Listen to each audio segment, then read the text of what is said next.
This is Now We're Here. I'm Damon Lester. At the 2024 NAMAD Annual Membership Meeting, I sat down with Lorraine Conquest, President of Conquest Automotive. Hi, Lorraine. How are you? I am well, thank you. Thank you for joining me today. Thank you. So let's start off. We're going to start off, Lorraine, with just giving us a brief background on where you're from, how do you got in the industry, and the name of your company. Okay, I am Lorraine McPherson Conquest. I came to this country 34 years ago from Jamaica. I came here, I started in the car business, doing billing for a dealership. So over the years, I became in love with the dealership. I moved from billing in the service department to doing warranty. Then I became a service advisor. Then I was a service director. Then I became a fixed operation director. And at some point, I decided this is what I was going to do. And I decided that I wanted to own my own business, to work directly with fix op. And the company is Conquest Automotive Needs, which I started in 2005. Okay, so Conquest Automotive Needs, what is it that you all do? Okay, we help to maximize profit and efficiency while providing a turnkey operation for automotive processing. And what that entails is that we train service advisors, we do parts and labor increases, we do warranty administration, full warranty administration, from booking, submitting, cleaning schedule, the whole works. Okay. And more so to make sure the service department is operating properly.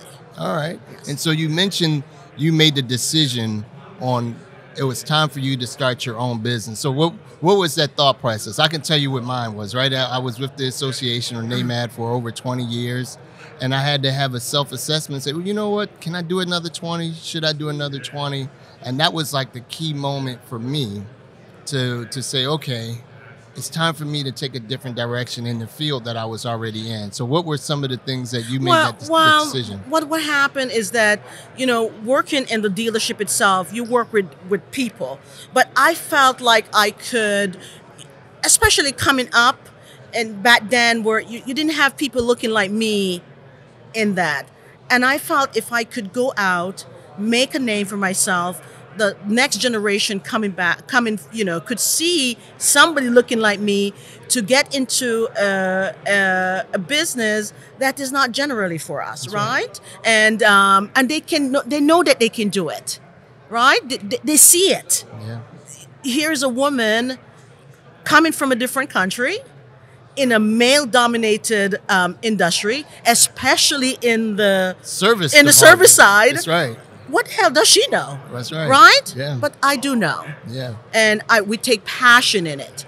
So let them understand that you can be very successful in this business. Success comes from different angles. It doesn't have to be monetary success, but personal success, that I have done something that probably will not be able to do. So we talked about service, you talked about service advisors, you talked about the fixed and warranty. Uh-huh.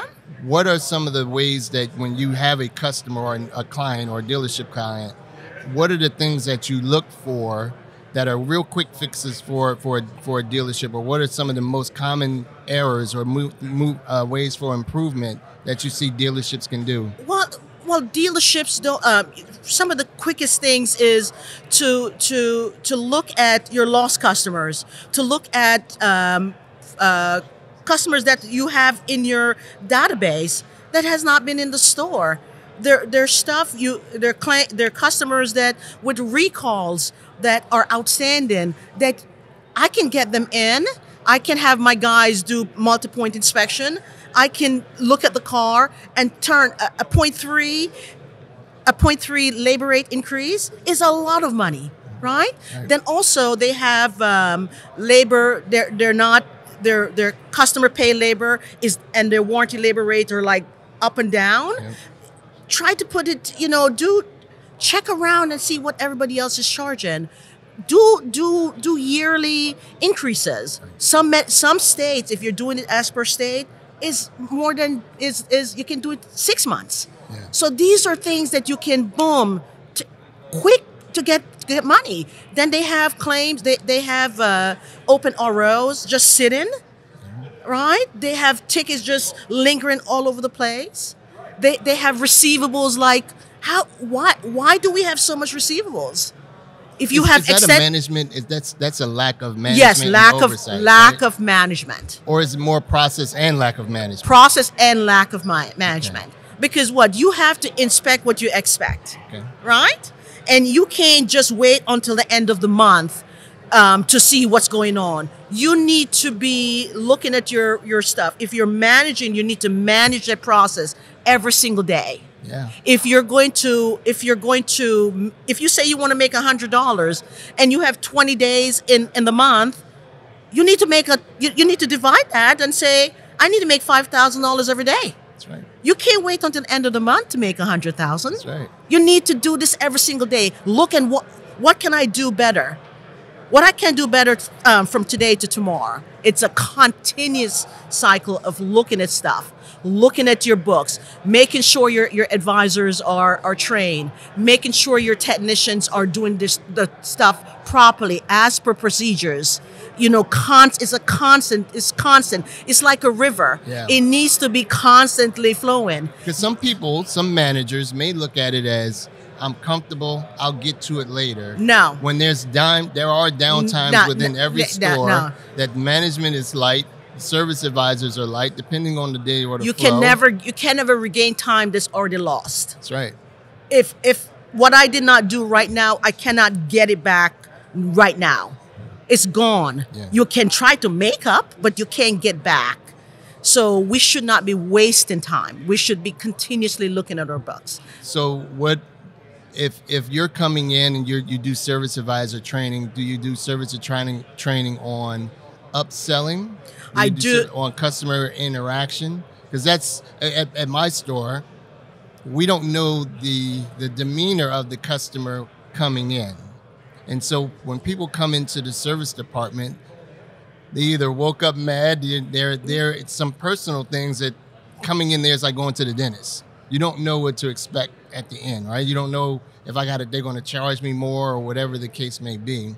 So at my store, I try to say, you have to show some empathy. Yes. Because that's the first person they see, because they don't want to be there in the first place. Yes, but it all, taking care of the customer is going to drive everything else. Yeah. You can't upsell a customer if you're not taking care of that customer. And it's not just coming into the store, answering the phone. Sometimes they're calling on the phone. If they call you on the phone and you don't answer the phone, they're already pissed off. So it's all the way from there. Answering the phone, how you're following up with the customer when they walk in, greeting them properly. Because I'm not going to buy something from you if I'm not greeted well. That's right. So that's the first thing we have to ensure, that advisors, not just the advisors, the porters, anybody that is interacting with your customers, the person that is tagging the cars, everybody has a duty to ensure that we take care of the customers, because really and truly, if we have no customers, we have no business. That's right. So once we can get that, we can work on upselling, follow-up, the things that they need to do, ensuring that the advisors know that they have a business within a business that they're not paying any expenses for. Yeah. You can make as much money you want.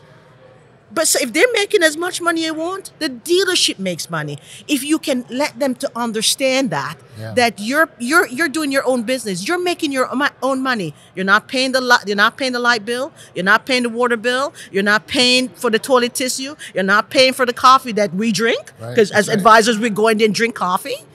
Yeah.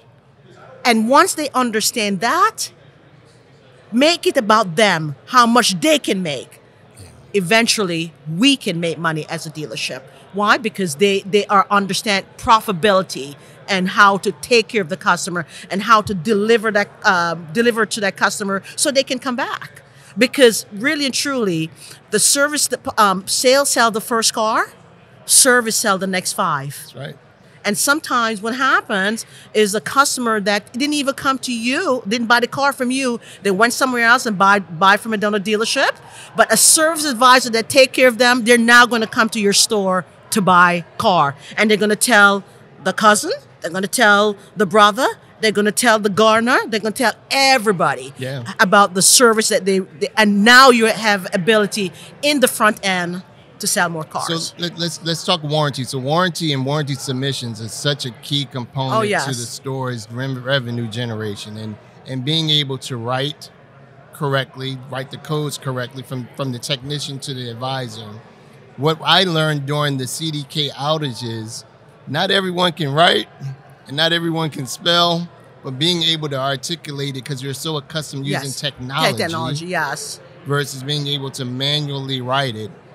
What are some of the quick things from a warranty perspective and submission that you see with your customer base on how they can improve it? Well, first and foremost is proper CCRs or proper CCC. Some people say CCC, some people say CCRs. And what does CCR is customer complaint, cause, and correction. Or some people say complaint, cause, and repair, right? Yep. So a customer can come in and tell you one thing and say, my car's not starting. And say, oh, the starter's bad. How is the starter bad? You know what I'm saying? Or my car's leaking. This is leaking. What is leaking? What caused it to leak? You know, consequential damage. How did you repair this that doesn't have anything to do with this, but you have it on the claim? Right. You have to explain to the manufacturer. Each manufacturer has specific policies and procedures that you have to follow. You have to understand that and follow that. And your company, you are very well versed in every manufacturer. All the manufacturers. So whatever manufacturer we're doing, we're ensuring that we're following policy. Yeah. And not just following policy to the manufacturer, but we're teaching and helping the dealership, because at the end of the day, we're going to collect money, but we're not just going to collect any money.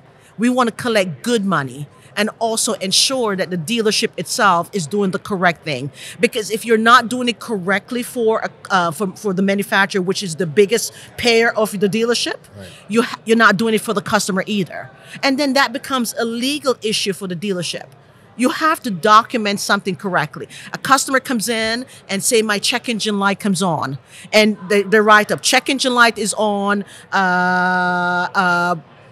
catalytic converter is bad, replace catalytic converter. No, they need to document it properly. Why did the check engine light? Every manufacturer, it's code. What code came on? Because if a customer comes back a week from now, you just fix a catalytic converter, and now that it's on the check engine light because somebody left the gas cap on at the gas station, now they're upset. That's right. Because you did not document it properly. If they came in, customer states check engine light is on, technician documented, customer state check engine light is on, after they do all their tests, codes P0430, P0420, catalytic below threshold, replace catalytic converter, test driven car. Boom. You act like you know what you're talking about. I've been doing this for 34 years. I do this in my sleep. The whole muscle memory thing was going, and you were just saying numbers and codes and stuff like you was the Matrix right now. But it is. Yeah. But then the customer comes back next week, and it's on for a cap, fuel cap. It's a different code. So now you can now show the customer, because now they're upset that they were just here. They, but if you're not documented that properly, they're still going to be upset because they have to come back. So, but then you can really show them there is a different code. So let's go. I'm gonna go procedure. So our advisor writes a ticket. Technician gets it. Yes. After the work is done, who reviews it? Who reviews the ticket, or they send it to you? How does that work? So it depends on how dealerships are set up, but really and truly what should happen, the customer comes in, customer makes a complaint, the technician, the car goes to technician, they look at the car, see what needs to be done, they document what they have found, right? They take it back to the advisor. Even though it's a warranty repair, you still need to speak to your customer and let the customer know that you're doing these repairs, right? Advisor gives the technician, said, go ahead. The customer wants repair. They do the repair itself. It comes back to the advisor. Advisor makes sure that whatever they say is documented properly, the proper parts are put on. If they have particular recalls and TSBs and stuff, they make sure that everything is documented as per that information. Okay. And then, and really and truly, once that is done, and managers should, after that, we look at the ticket to code it, right? Some dealership may have a biller, but the warranty person still have to be the one looking behind to ensure that they did stuff right. Proper CCR, proper punch-in times, making sure that they're doing whatever they said they did, right. the everything matches up. And so I'm gonna pause you. So all of this was formed, or you creating all of these processes to create your own company because you care. You care about people. No, I care about people, and I care about people, and I have passion for this business. Yeah. And when you have passion, it's about people and process. Yeah. And when you have, when you love people, you can't be in the car business and don't love people, because you're seeing people from all walks of life. Right. They don't look like you. They don't have the same religion like you. They don't have the same sexuality like you. They come from different. You have to love people, because if you don't love people, you can't work in this business. Because not one person is going to buy a Toyota or a Nissan. Every walks of life buy these cars. So you have to love people, and not just from the side of the customer, because the best customer you have are your internal customers, which are your employees. Because if you're taking care of them, they're going to take care of your external customers, which are the customers out there that are paying us. So when you formed Conquest, you had to start off with one store, or did you start off with more than one? No. How did you get there? How did you get your first customer? I used to send out, back then, I used to write, I used to send little packages. Okay. And then I used to literally pick up the phone and go on their websites, and I see who the manager and the owner is, and I would just send packages. And I remember getting my first store, I just jumped up and down like, oh my goodness, it was the best thing since sliced bread. I was just so excited to just get an opportunity to show what we could do. And that was 19 years ago. And, thank God, our company has done well. We have done a tremendous job, and really and truly, most of our clients are because we have been referred. Yes, that is my biggest thing. As you know, I don't like to be seen. I really don't like to be seen. I just like to work and like to do my stuff. But I think we have done a tremendous job for us to be in business for so long, especially us as a minority-owned business. That's right. And we can't just do ordinary work. Yeah. We have to be extraordinary, and not just a matter of minority, but that's what we're supposed to do. That's right. We have to, because when we take care of the dealership, somebody's going to tell somebody, who's going to tell somebody, who's going to tell somebody. I'd rather make $100 100 times than to make $100 one time, because 100 customer will give me 100 more. One customer, I can make $1 million from them, but they're not coming back. That's right. So I want to be fair, I want to be reasonable, but make sure that I take care of my client, and make sure that we're doing such a great job that they don't think to go elsewhere. You told me you have your first check. Do you have your first check? I still have my first check. And you didn't cash that check? I cashed the check. But you kept it. I kept I kept the check itself. Wow. Because then I could just push it through. So I kept the check. I wanted to remind me of where I'm coming from. That's right. And for the next generation to see, I cross out the numbers at the bottom and stuff, and I cross out the name of the dealership, but I still have the check, and I still have the invoice from where I got that check from, because it was a humbling experience to know you start something, and to night in, day out, you realize that I can do this, and to get a check from that. And for us in AMAD, and particularly me personally, all we need is our first shot. The first shot, yes. And if I get that shot at the title, it's on me to be able to knock that out. Yes, to do that. That's and right. not just that. When I started in my house. right, doing it in my house. Then I was able to rent a building. Then I bought buildings.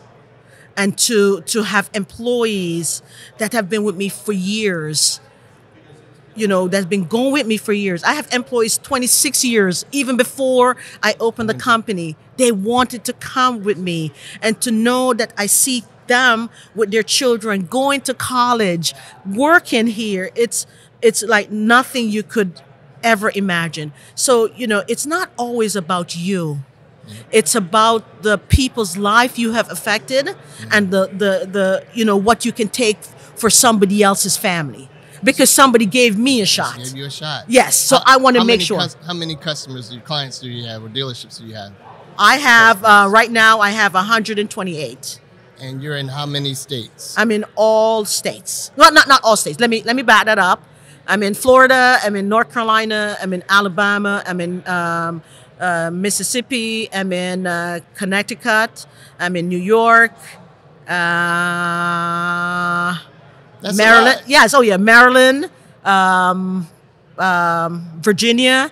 And Alabama. And 19 years ago, you were up to over 100 dealerships, and you're servicing them, and that's 128. the journey. Yes. That's the journey. Yes, that's the journey, and the journey. and I hope to do more. And 128 consistently. Right. But over the years, I've done probably about 300-400. So because some of them is just basically they wanted parts and labor rate increases, so that was not continuous warranty. Okay. But so I've done many dealerships, but consistently right now, and reason for the 128, because we had more.